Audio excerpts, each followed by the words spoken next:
Hello မင်္ဂလာပါ။ Behind the Scenes Arsenal နေကြိုဆိုလိုက်ပါတယ်။ကျွန်တော်ဒီနေ့မှာတော့ထူးထူးခြားခြားပဲကျွန်တော်ကိုအတင်းကြောင်းမဟုတ်ခိုင်းနေပေါ့နော်။ United နဲ့ပတ်သက်ပြီးတော့ဒါပြောချင်တာလေးတွေပေါ်လာလို့မို့ကျွန်တော်ဗီဒီယိုလေးလုပ်လိုက်တာဖြစ်ပါတယ်။အဓိကပြောချင်တာကတော့ United အနေနဲ့ကအခုလက်ရှိမှာကျွန်တော် Arsenal လွန်ခဲ့တဲ့4-5-6နှစ်ကကြုံတွေ့ခဲ့ရတဲ့အခက်အခဲတွေမျိုးကိုခံစားနေရတယ်တွေ့ကြုံနေရတယ်။ဆိုတော့ဒီလိုမျိုးအခက်အခဲတွေကနေဒါဘယ်လိုမျိုးပြန်ပြီးတော့ရုံထွက်ပြနိုင်မလဲပြီးတကယ်လို့ရုံမထွက်နိုင်ဘူးဆိုရင်ဘယ်လောက်ထိအခြေအနေဆိုးသွားနိုင်မလဲဆိုတော့ကျွန်တော်ဘေးလူပိတ်တဲ့တယောက်အနေနဲ့ဒါအတွေ့အကြုံတွေကိုကျွန်တော်ရဲ့အမြင်တွေကိုဝေမျှသွားမှာဖြစ်ပါတယ်။ပထမဆုံးပြောချင်တာကတော့ဒါ United ရဲ့ပြီးခဲ့တဲ့ညကဒါယူပါလီရှုံးပွဲကတော်တော်လေးကိုအထိနာခဲ့တယ်ပြောလို့ရတယ်။ပိတ်သက်တွေလေတိုက်တာဘာညာတော့ကိုပြောနေတာမဟုတ်ဘူးပေါ့နော်။အထူးသဖြင့်အချက်နဲ့ပတ်သက်ပြီးတော်တော်အထိနာသွားတယ်။နံပါတ်1တစ်ချက်က financial ပိုင်း United အနေနဲ့ကတေချာပေါက်နောက်ရာသီမှာကစားသမားအစ်စ်တွေကစားသမားကောင်းတွေအများကြီးဖြည့်တင်းဖို့လိုအပ်နေတယ်ဖြည့်တင်းဖို့အတွက်ငွေကြီးပိုင်းမှာအခက်အခဲတွေအများကြီးရှိနေတယ်ဆိုတော့ကြတော့အကယ်၍များယူပါလိဖလားတာရသွားမယ်ဆိုရင်ဒီယူပါလိဖလားရမယ်စုကြီးရောနောက်ရာသီချန်ပီယံလိဝင်ခွင့်ရမှာဖြစ်တဲ့အတွက်ချန်ပီယံလိကရလာမဲ့ဒါရုပ်တံဝင်ငွေတွေရောပြီးရင်သူတို့ရဲ့ဒါစပွန်ဆာရှစ်တွေကနေရလာမဲ့ဒါချန်ပီယံလိမှာကန်ရမဲ့အတွက်သူတို့ရဲ့ brand image မြင့်သွားမှာဖြစ်တဲ့အတွက်စပွန်ဆာရှစ်တွေကရလာမဲ့ငွေကြေးတွေရောကြောင့်မို့ဝင်ငွေတွေအများကြီးရလာမှာဖြစ်တဲ့အတွက်သူတို့တွေနဲ့အတိုင်းအတာတစ်ခုလောက်ထိကိုဒါ financial ဘိုင်းမှာပြန်လည်ပြီးတော့ဒါပြင်ဆင်နိုင်ပြီးတော့ကစားသမားတစ်တွေခွန်နိုင်စွမ်းရှိမဲ့အခွင့်အရေးရခဲ့တယ်ဒါပေမဲ့ United အနေနဲ့အခုလက်ရှိမှာအဲ့အခွင့်အရေးတွေအကုန်လုံးလက်လွတ်လိုက်ရဖြစ်တဲ့အတွက်လက်ရှိမူရင်းဝင်ငွေလက်ရှိဘဏ္ဍာရေးအခြေအနေရကစားသမားကောင်းတွေကစားသမားတစ်တွေအများကြီးခေါ်ဖို့အတွက်ငွေသုံးဖို့မဖြစ်နိုင်တော့ဘူးဒါတစ်ချက်နောက်တစ်ချက်ကကြတော့ဒါကစားသမားဆွဲဆောင်မှုအားလုံးသိတဲ့အတိုင်းပဲအခုလက်ရှိဥရောပကဒါထိပ်တန်းကစားသမားတွေအကုန်လုံးကချန်ပီယံလိမှာပဲကန်ရင်ရတယ်ယူပါလိလောက်တော့မှသူတို့စိတ်ဝင်စားကြဘူးဒါကစားသမားတွေကိုဆွဲဆောင်ရမှာ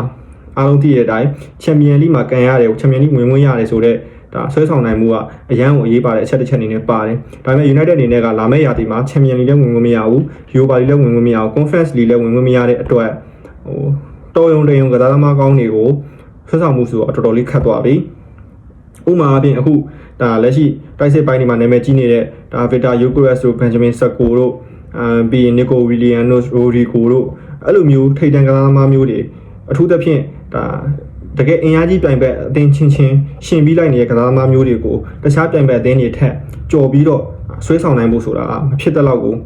ဖြစ်နိုင်တော့ကိုနည်းသွားပြီကိုကပတ်စံတွေအများကြီးပုံပေးပြီးတော့ခေါ်နိုင်တယ်ဆိုရင်တောင်မှခုမှပုံပေးစရာပတ်စံရလည်းမရှိဘူးဖြစ်သွားတယ်ဆိုတော့ကြတော့ဒီနှစ်ချက်နဲ့ပတ်သက်ပြီး United အနေနဲ့ကနောက်ရာသီမှာပြင်ဆင်ဖို့ကစားသမားကောင်းတွေဖြစ်တင်းဖို့မှာတော်တော်လေးကိုဒါအကြက်ရိုက်သွားပြီလို့ပြောလို့ရတယ်ဒါကယူပါလိပိုလူပွဲကဒါဖလားတစ်လုံးထက်ဒါပိုပြီးအရေးပါတယ်ဆိုတော့ကျွန်တော်ပြောပြချင်တာဆိုကြ United အနေနဲ့ဒီလိုမျိုးအခက်အခဲတွေကိုဘယ်လိုမျိုးကြုံခဲ့ရမလဲအကယ်၍များသူနောက်ရာသီမှာကစားသမားကောင်းတွေလည်းမဖြစ်တင်းနိုင်ဘူးဒီလိုပုံစံနဲ့ဆက်သွားမယ်ဆိုရင်ပြီးရင်တခြားပြိုင်ဘက်အသင်းတွေကတိုးတက်လာတဲ့အနေအထားတွေငွေပိုသုံးနိုင်တဲ့အနေအထားတွေအခုဆိုရင်ဒါကြီး6ကြီးတွေမဟုတ်တော့ဘူးပရီးမီးယားလိမှာကအခု Aston Villa တို့ဒါ Newcastle တို့ဆိုရင်ဒါ Nottingham Forest တွေဘုံမောက်တွေမပြောသေးဘူး Brighton တွေမပြောသေးဘူးအခုတကယ်အခြေခံမာနဲ့ဒါမှန်ကန်စနစ်ကြတိုးတက်နေတဲ့ Aston Villa တို့ Newcastle တို့ကိုတောင်မှကြော်ဖို့မလွယ်တော့တဲ့အနေအထားဖြစ်သွားပြီပရီးမီးယားလိက10သင်းနီးပါးလောက်ထိကိုဒါတူတင်ကိုတင်ခြေလူနီးပါးရှင်ပြိုင်ရတဲ့အနေအထားဖြစ်သွားတဲ့အခြေအနေမှာနောက်ရာသီမှာလည်း United အနေနဲ့ယူပါလိဝင်ရနိုင်ဖို့ချန်ပီယံလိဝင်ရနိုင်ဖို့ဆိုတာက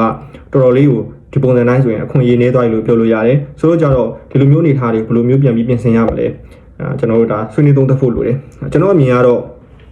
တေချာပေါက်ကစားသမားတွေကဖြည့်တင်းမှရမှာဖြစ်တဲ့အတွက်ကစားသမားခေါ်ယူမှုအပိုင်းမှာတေချာလေးဒါမဟာဗျူဟာကြစီမံကိန်းကြနဲ့ပလန်ချပြီးတော့ခေါ်ယူဖို့လိုတယ်ကျွန်တော်အာဆင်နယ်အမြင်ကနေကြည့်မယ်ဆိုရင်တော့ United အနေနဲ့လက်ရှိ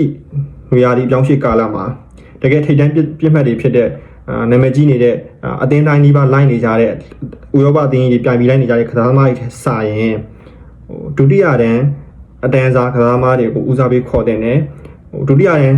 းဆိုတာထက်တကယ်ပြိုင်ဘက်သိမ့်မရှိနိုင်တဲ့ကစားသမားတွေကိုအသင်းတော့လည်းတဆင့်မြင့်နေပြနိုင်မဲ့ဒါလောလောလတ်လတ်ရေလိုနေနဲ့ဒါအသုံးချနိုင်မဲ့ကစားသမားတွေကိုခေါ်တဲ့နဲ့ဥမာအဖြစ်အခုသတင်းထွက်နေတဲ့ဒါဒီ left တို့ ပြီးရင်ကွန်ညာတို့ United အနေနဲ့ဒါအရာခေါ်တဲ့တယ်ဘာလို့လဲဆိုရင်ဒီကစားသမားတွေကဒီလက်လို့ဆိုရင်လည်း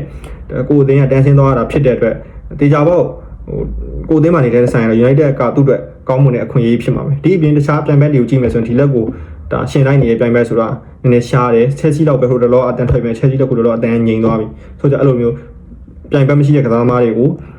ုကစားသမားတွေအနေနဲ့ကလည်းအရင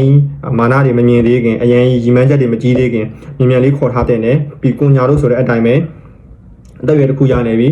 Wolf ကနေဆိုကနေကဒါတေချာပေါက်လာမှာပဲ United ကိုတော့ပြီးတော့တခြားအသင်းကြီးတွေကလည်းသူ့ကိုတိတ်ခေါ်ဖို့တန်းနေမထွက်ကြဘူးဆိုတော့အဲ့လိုမျိုးကစားသမားမျိုးတွေကိုမြန်ခေါ်ထားတဲ့နဲ့ဥမာတဲ့ Crystal Palace ကဒါမာတေတာတို့ပါလို့ဆိုလဲအခုလက်ရှိခြေစမ်းရဆိုရင်အနည်းဆုံး United မှာတော့အလုပ်တစ်ခုတော့ဖြစ်နိုင်တယ်အဲ့လိုမျိုးကဟိုအရင်ကြီးပေါ့ပြောချင်တာဟိုတနည်းဟိုတရက်တညရဲနဲ့မျောလင်းချက်အရင်ကြီးပြီးအကြီးတွေမှန်းမဲ့အစားလောလောလတ်လတ်ရေတိုအဆင်ပြေနိုင်မဲ့ကစားသမားမျိုးတွေကိုဒါနောက်ထပ်တစ်ဆင့်လည်းဖြင့်ပေးနိုင်မဲ့ကစားသမားမျိုးတွေအရင်ဆုံးခေါ်ပြီးတော့ဒါ100ကြီးလောက်ကိုဖြတ်တန်းမဲ့အနေအထားဖြစ်သွားတယ်အဲ့ဒီယာဒီကနေမှသူတို့ရဲ့အကြီးမားဆုံးညီမချက်ကဒါဖလားတွေပါလေဆိုတာတဲ့ဥရောပဝင်ပြန်လေရရှိဖို့အနည်းဆုံးယူပါလိအမြင့်ဆုံးချန်ပီယံလိအထိဝင်ဝင်ပြန်ရရှိဖို့သူတို့အနေနဲ့နောက်ရာသီမှာဒါ target ထားပြီးတော့စူးစမ်းတင်တယ်နောက်ရာသီချန်ပီယံလိဝင်ဝင်ရပြီဆိုမှချန်ပီယံလိဝင်ဝင်ဆိုတဲ့ဒါဆွဲဆောင်မှုတွေပြီးရင်အဲ့ရလာမဲ့ဒါ financial situation တွေကနေပြီးတော့နောက်ထပ်100ဒီမှာမှဒါတကယ်ထိပ်တန်းကစားသမားမျိုးတွေကိုတခြားအသင်းတွေနဲ့အပြိုင်ခေါ်ပြီးတော့နောက်ထပ်ဖလားတွေမှန်းနိုင်တဲ့ target အထိသွားတင်တယ်လို့ကျွန်တော်အမြင်နဲ့အနေနဲ့မြင်တယ်ကျွန်တော်အာဆင်နယ်ဆိုရင်လည်းပုံဝင်လင်းတခြားပြန်ပြီးတော့စဉ်းစားကြည့်မယ်ဆိုရင်အဲ့လိုပဲလုပ်ခဲ့ရတာဘာလို့လဲဆိုရင်အာဆင်နယ်ဒါအာတီတာစကိုင်းတဲ့အခြေအနေမှာဆိုရင်အားလုံးသိတဲ့အတိုင်းပဲဒါ FA ဖလားပထမဆုံးရာသီမှာရတယ်ဆိုပေမဲ့ပထမဆုံးရာသီမှာအာဆင်နယ်ကအဆင့်8ပဲရခဲ့တာအဲ့အချိန်မှာ FA ဖလားမန်ယူဆိုရင်လည်းဒါပြီးခဲ့တဲ့ရာသီကအဆင့်8ပဲရခဲ့တာဒါပေမဲ့မန်ယူဆိုတာလည်း FA ဖလားရလို့မလို့ဒီရာသီမှာယူပါလိကန်ရတယ်အဲ့တော့လည်းအာဆင်နယ်အတိုင်းပဲ FA ဖလားရခဲ့တယ်အဆင့်8ရပေမဲ့ဒါယူပါလိကန်ရတယ်ကျွန်တော်တို့ဆိုယူပါလိမှာ final တောင်မတက်ခဲ့ဘူးမန်ယူကဒါ final တက်ခဲ့တယ်နောက်ရာသီမှာလည်းကျွန်တော်တို့အသင်းအနေနဲ့ကအဆင့်8ပဲထည့်ရခဲ့တာအာတီတာရဲ့ပထမဆုံး200ရာသီအဆင့်8 200ရာသီဆက်ရခဲ့တာဆိုတော့ကြတော့ဟိုတိတ်မထူးကြခဲ့ဘူးကျွန်တော်တို့နှစ်သင်းရဲ့အနေအထားပြန်လဲကြည့်မယ်ဆိုရင်အဲ့တော့အာတီတာဘလူးတိဆောက်ခဲ့လေကျွန်တော်တစ်ချက်ပြန်ပြီးတော့သင်ခန်းစာယူရမယ်ဆိုရင်အာတီတာအနေနဲ့ကပထမဆုံးသူခေါ်ယူခဲ့တဲ့ကစားသမားတွေကိုကျွန်တော်ပြန်ကြည့်လိုက်တယ်ကြည့်လိုက်တဲ့အချိန်တွေမှာအဲ့တော့လည်းအတိုင်းပဲအာဆင်နယ်အနေနဲ့က financial ဘိုင်းမှာလည်းခု United လိုပဲဒုက္ခတွေရောက်နေတယ်ကစားသမားဆွဲဆောင်မှုပိုင်းမှာလည်းလုံးဝမရှိဘူးအဲ့လိုအချိန်မှာအာတီတာဘလူးကစားသမားတွေခေါ်ဖြစ်ခဲ့လဲဆိုရင်ပထမဆုံးအနေနဲ့ဒ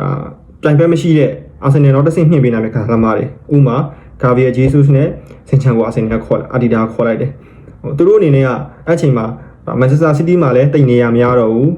တခြားသင်းတွေကလည်းပြိုင်ပွဲမရှိတဲ့အချိန်မှာအာတီနာနဲ့လည်းဒါ connection ရှိထားတဲ့အနေထားမှာခေါ်ပြီးတော့လာသာများများပေးပြီးနှလုံးပေးပြီးခေါ်လိုက်တယ်သူလာသာများများပေးလိုက်တယ်နောက်တစ်ခုကတချို့အသင်းကြီးတွေမှာနေရာများတဲ့ကစားသမားမျိုးတွေကိုဒါအငှားအနေနဲ့ခေါ်လိုက်တယ်ဥမာ Real Madrid က potential ရှိတဲ့ဒီခုမာတင်အိုဒီဂတ်တို့ဒန်နီစီဗာယောတို့ကိုကျွန်တော်တို့အငှားအနေနဲ့ခေါ်ပြီးတော့အသင်းကိုယာယီအားဖြည့်လိုက်တယ်ပြီးအတွေ့အကြုံရှိတဲ့ကစားသမားတချို့နဲ့ကျွန်တော်ပေါင်းဆက်လိုက်တယ်အဲ့လိုမျိုးအနေထားနဲ့ကျွန်တော်နောက်ဆင့်တက်ခဲ့တာဟိုတန်းပြီးတော့ကျွန်တော်ဒါ big sign ကြီးတွေလုံနိုင်ခဲ့တာမဟုတ်ဘူးအခုဂါဗီယယ်မာဂါဟေးစ်တို့ဒါဆာလီဘာတို့ကောင်းနေတယ်ဆိုတာကကျွန်တော်တို့အချိန်မှာအများကြီးနဲ့ပြိုင်လိုက်နေခဲ့ရတာမဟုတ် scouting ဘိုင်းကောင်းတာလည်းပါတယ်ပေါ့နော်အဲ့ချိန်မှာသူတို့ကိုခေါ်ခဲ့ရ20 30လောက်လေးနဲ့သူတို့ကိုခေါ်ခဲ့ရတာပြောချင်တာကတန်းပြီးတော့ big sign ကြီးတွေတန်းလို့မရနိုင်ဘူးကျွန်တော်တို့အနေထားတော့ကလည်းမှတ်မိအောင်မလားမသိဘူးကျွန်တော်တို့ဒါမူဒရစ်ကိုကျွန်တော်အာတီတာအရန်ကိုလိုချင်ခဲ့တာရှင်ပြီးလိုက်ခဲ့တာဒါပေမဲ့ Chelsea ရဲ့ဒါ financial ဘိုင်းကိုမရှင်းနိုင်ခဲ့တဲ့အပြင်ကစားသမားကိုယ်တိုင်ကလည်းကျွန်တော်တို့ Arsenal ကိုလုံးဝကိုစိတ်ရင်းညိုင်နေခဲ့တာမဟုတ်ဘူးအကယ်၍များဒီလိုအနေအထားမျိုးမှာသာကျွန်တော်တို့ Chelsea နဲ့ရှင်ပြီးခေါ်ရမယ်ဆိုရင်ကျွန်တော်တို့က Chelsea ထက် financial ဘိုင်းရှင်မလိုက်နိုင်တော့မှကစားသမားကကျွန်တော်တို့ဘက်ကိုပြပြတသားရင်းထားမယ်ဆိုရင်ဒီကြောင့်ကျွန်တော်တို့ပဲရောင်းအောင်ပါပဲအဲ့တော့ကျွန်တော်တို့နေအဲ့ချိန်မှာအခု United လိုပဲကစားသမားတွေကိုလည်းမဆွဲဆောင်နိုင်ဘူးအဲ့လိုအချိန်မှာကျွန်တော်လက်လျှော့ခဲ့ရတယ်အဲ့လိုနောက်ပိုင်းမှာမှကျွန်တော်အနေနဲ့ကအခုဒါ Kai Havertz တို့ဒီ Declan Rice တို့လို big signing တွေကိုကျွန်တော်နောက်တစ်ဆင့်တက်ပြီးမှခေါ်နိုင်ခဲ့တာအဲ့လိုမျိုးကစားသမားလေးတွေနဲ့ကျွန်တော်နောက်တစ်ဆင့်တက်အောင်မြန်မြန်လုပ်ခဲ့တယ်ချန်ပီယံလိဝင်ဝင်ရတဲ့အပြင်အပိုစုအနေနဲ့ဒါဖလားတွေပါချင်းချောင်းနိုင်တဲ့အနေအထားတွေရခဲ့တယ်ဒါပေမဲ့ဖလားတွေရဖို့အထိကျွန်တော်ရဲ့လူစင်ရလုံလောက်မှုမရှိတာကိုသိတယ်အဲ့အတွက်နောက်ထပ်ဖလားတွေရဖို့အတွက်ကျွန်တော်တို့ဒါ Declan Rice တို့ခေါ်ရတယ်အခုKai Havertz တို့ခေါ်ရတယ်ခလာဖီယိုဘီတင်ဘ